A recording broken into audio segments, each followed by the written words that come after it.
When people think about empires, they usually picture massive armies marching across continents, flags planted in distant lands, golden thrones inside enormous palaces, and kings who ruled by force.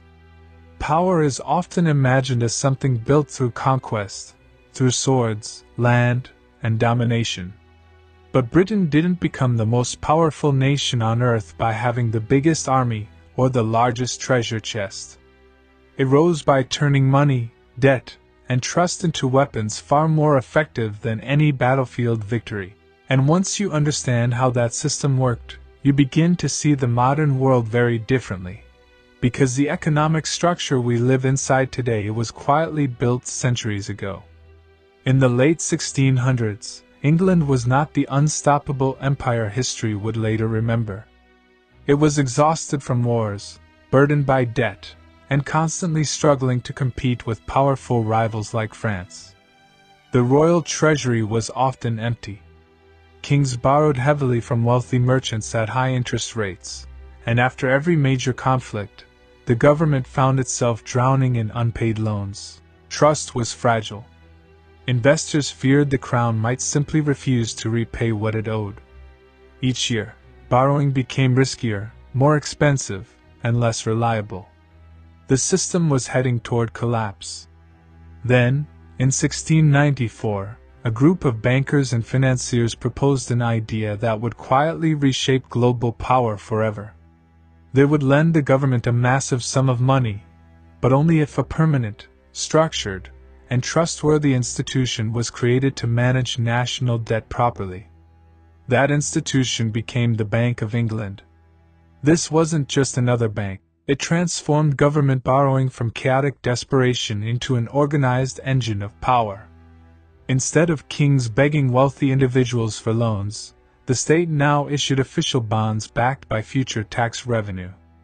Investors could safely lend money to the nation itself and earn steady interest in return. Even more importantly, Parliament, not the monarch, controlled taxation. That meant debts would be honored regardless of who sat on the throne. And that reliability changed everything. Suddenly merchants, nobles, ordinary citizens, and even foreign investors were willing to pour money into Britain's government. Trust exploded. Capital flooded into London from across Europe. Britain now had access to something no rival possessed, an almost endless flow of funding. With it, the country built enormous fleets, maintained massive armies, and sustained long wars that would have bankrupted other nations. While France, Spain, and others ran out of money when conflicts dragged on, Britain simply borrowed more, backed by confidence in its financial system. And here's the strange part: instead of weakening the country, debt made it stronger. Money didn't sit in vaults. It circulated. Bonds were traded. Markets developed. Investors reinvested their profits. London slowly replaced Amsterdam as the financial heart of the world. It became the place where risk was calculated, futures were priced, and global capital flowed. Britain had invented the modern financial war machine. Each military victory strengthened trust. More trust attracted more investment. More investment funded stronger armies and navies. And stronger armies created more victories. It was a self-reinforcing cycle of power fueled not by gold, but by confidence. This system allowed Britain to survive massive conflicts like the War of Spanish Succession, the 7 Years' War, and the long struggle against Napoleon without economic collapse. When Napoleon was finally defeated, Britain wasn't just a military winner. It had become the banker of the world. It controlled global shipping insurance, financed international trade, held massive foreign debts, and dictated financial rules across continents. Unlike Spain, which burned through its treasure, Britain reinvested its wealth. Money flowed into ports, canals, factories, railways, and industrial technology. This investment ignited the Industrial Revolution. Productivity exploded. Economic power turned into technological dominance. And a new type of empire emerged, one built not just on colonies, but on capital flows. Countries didn't always fall under British influence through invasion. Many entered Britain's sphere through loans, trade access, and financial dependence. Debt quietly replaced conquest as a tool of control. This is the model that still governs the world today. Central banks, government bonds, stock markets, and national debt systems are all direct descendants of what Britain created over 300 years ago. Modern states borrow against future taxes just like Britain did.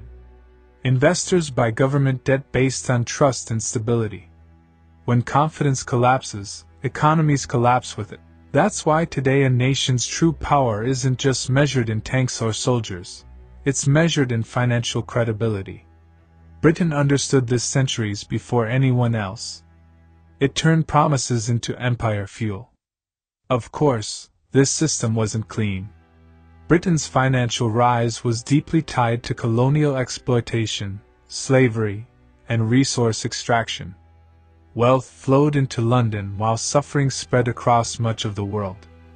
Efficiency often came at a brutal human cost. But the structure itself permanently changed history. Wealth was no longer something you dug out of the ground and stored in vaults. It became something you organized, invested, multiplied, and controlled. That's how a small island with limited natural resources ruled a quarter of the planet, not through gold, but through financial engineering. And the lesson beneath it all is simple but powerful. True power doesn't belong to whoever has the most money. It belongs to whoever controls how money moves, grows, and flows through systems. When you look at today's world of central banks, interest rates, sanctions, debt markets, and financial pressure, you're not seeing something new. You're seeing the British model, scaled up globally. Empires now rise and fall not just on battlefields, but in bond markets, investor confidence, and economic trust. And once you understand that, history stops being only the story of wars.